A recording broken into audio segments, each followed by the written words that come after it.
দেখ তো বুন্ডি আমাকে কেমন লাগতেছে। আরে ধুর, আমি নতুন চশমা কিনছি, দেখ আমারে কেমন লাগতেছে। কারে কেমন লাগুক এইটা কোনো কথা না, আজকে ভাই আমাদেরকে নিয়ে ঘুরতে যাবে, এইটাই হলো কথা। তুই তো ঠিক বলছিস আপু, চল যাই। হ্যাঁ চল যাই। ভাইয়া আসবো? ও তুমি তো দেখি গেম খেলতেছো। আরে না, গেম খেলতেছি না, সামনে একটা ভিডিও আসলো তো এটা দেখে মনটা অনেক খারাপ হয়ে গেল। মন খারাপ না ছাই। এ ভাইয়া, তোমার না আমাদের ঘুরতে নিয়ে যাওয়ার কথা? হ্যাঁ ভাইয়া চলো, রেস্টুরেন্ট থেকে কাজ শিখে আসি।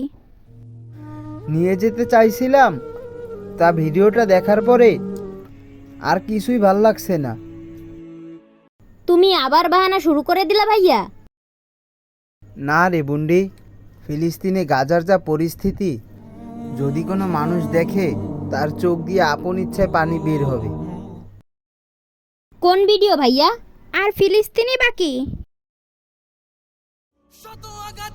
ফিলিস্তিন একটি মুসলিম রাষ্ট্র, আর ইসরায়েল বারবার সেই ফিলিস্তিনের উপরেই আঘাত হানছে, হাজার হাজার মা বোন ও শিশুদের মেরে ফেলছে।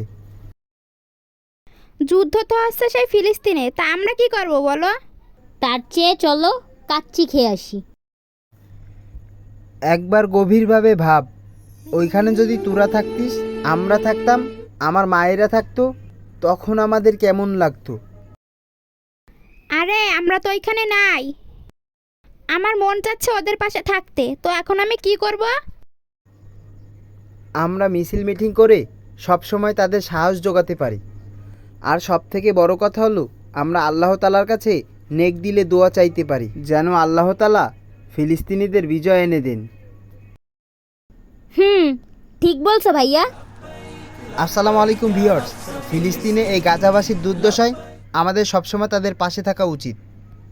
শুধু কোকোকোলা নষ্ট আর ফেসবুকে পোস্ট করে নয়, আমাদের শক্ত হাতে ইসরায়েলদের দমন করতে ইনশাল্লাহ হবে।